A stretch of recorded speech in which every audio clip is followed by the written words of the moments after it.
Here we are. Let's see. UEFI General USB Flash. Endeavor OS.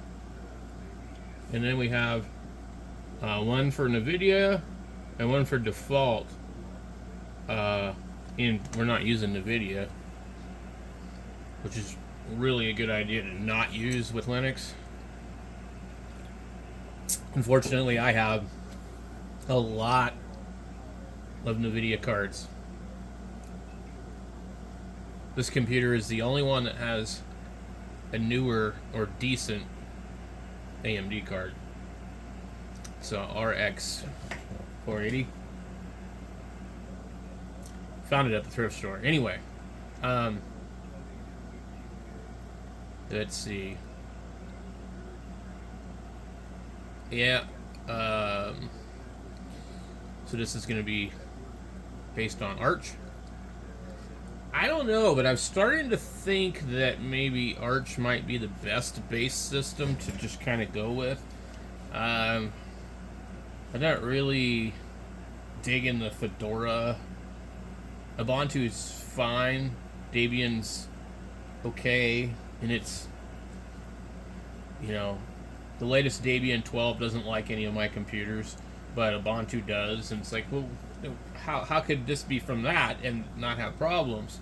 So the base of Debian, for some reason, is maybe not all that great, and Ubuntu knows that there's certain deficiencies, and they've addressed those. So there really isn't too many distros to really choose from once you boil it down. And what do you got? You got Slackware, one of the oldest ones. BSD, one of the oldest ones. Debian. Red Hat Fedora.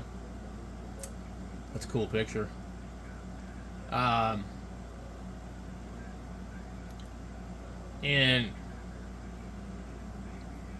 really, that might be like Solaris or something, but out of the original stuff, everything else is just a spin-off. I'd like to see somebody actually just go ahead and just actually completely abandon the whole thing. Okay? Forget the Linus Torvalds guy. Just forget him. He's obviously got his hands into something that's making him money. I've seen some douchebaggery going on the internet between him and other people. And, let's just see someone come up with a completely from scratch different computer operating system.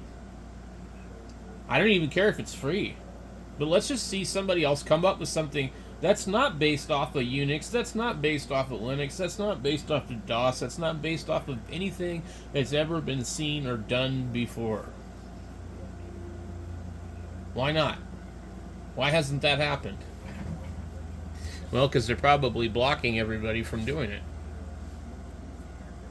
I'm sure somebody's probably tried, but... Okay, Endeavor. I like the desktop, it's very attractive. It's very Windowsy. However, my complaint about KDE is this. When I hover on this, I don't want to click it to see what's listed, really, from a Windows user standpoint. Now, this just has a really nice look to it. I really dig the desktop background more than I do anything. I'm kind of curious what other stuff they got.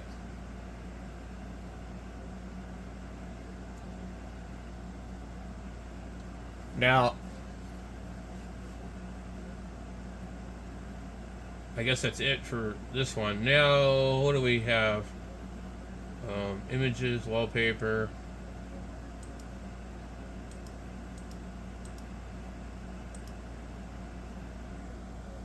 Okay. So I don't generally use KDE because one of the reasons to use Linux for me is it's different from Windows. So I don't look for a similar experience anymore. Like back in the day, when I couldn't afford a copy of XP and I was finding computers out by the dumpster in Bellevue, Washington, I wanted to try Linux because it was free. I couldn't afford to pay for Microsoft at that time. I was, not doing well. Anyway, so that's what I got into Linux. In the beginning, I wanted it to look like Windows, but later on, I just got to a point where I'm like, I don't want it to look like Windows. If I want it to look like Windows, well, just run Windows because it's always going to run better. Because 90% of what's on the market is not made to run on Linux by default. Maybe my numbers are wrong, but okay, like let's put it this way. Most of the stuff is designed for Windows. Yeah, and then you have those masochists that enjoy using Apple. So it's like, well, you want the disadvantages of using a system like Linux, but having to pay twice as much as you would for Windows. And honestly, I think nowadays I don't see the appeal to Apple at all. I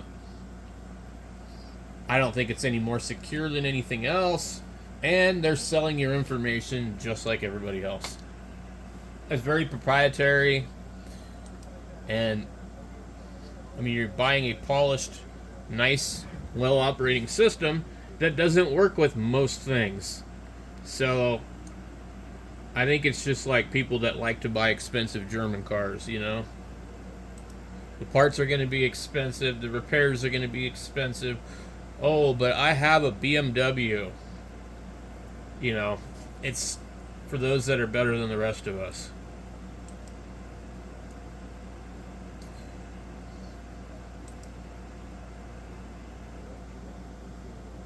So, I don't know what I would really do with this. The problem with... So, when I go into GNOME, I just scroll around, and I see immediately everything that's installed on that computer. Right away. Okay, with KDE, I come in, I go like this, and I click all applications, and I scroll through. But visually it takes me a lot longer, and I've got to scroll, and scroll, and scroll.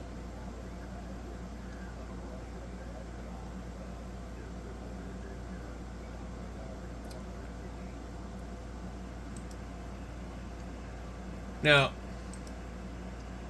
supposedly this might be good with Steam.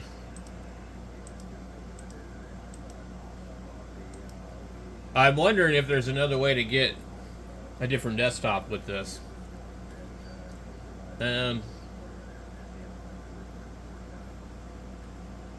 Okay. There's a terminal down here. File manager.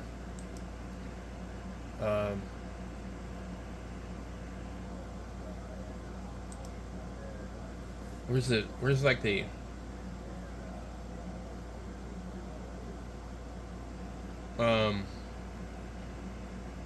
What is it using for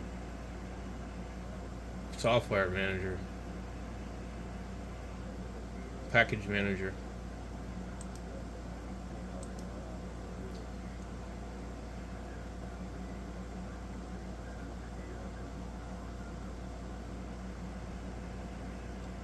I'm not even sure.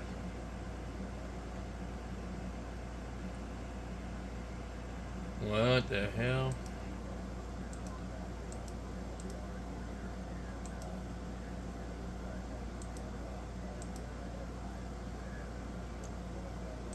Alright, we'll open this.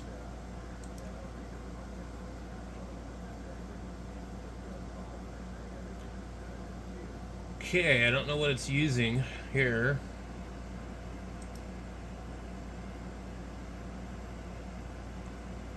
Click the buttons below to see the information about the apps in Endeavor OS repository if needed.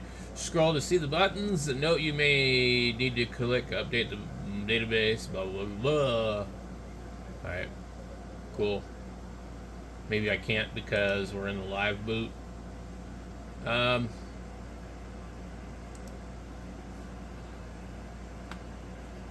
don't know, it looks kind of interesting. I don't know if I want to run it or not. I was hoping to kind of run it and check it out without installing it. So maybe I'll try it on my virtual machine.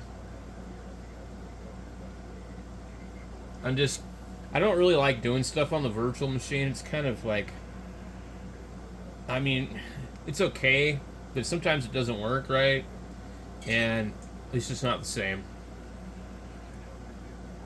So I would be curious to see how this thing works with Steam, and I really don't want to try and do that on the virtual machine. I don't really want to install it on top of this other system that I'm working on.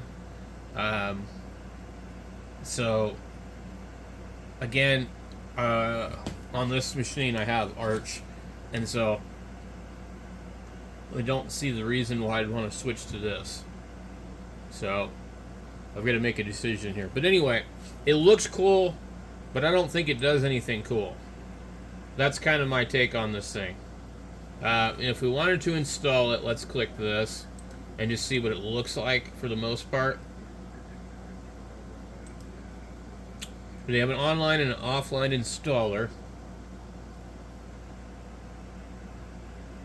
What I need is another damn hard drive, and just slap a hard drive in there, okay?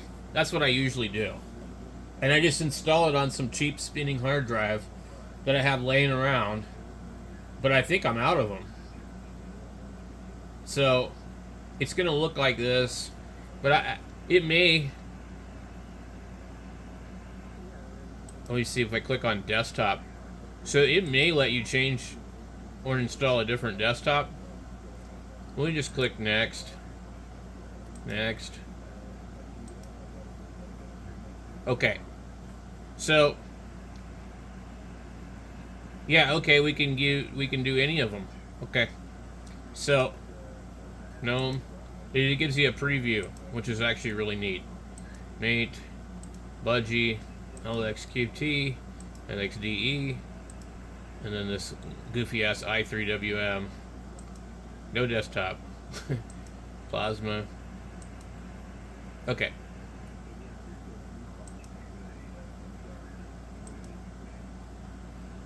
Let me come back to this later, guys, but we'll try it with GNOME.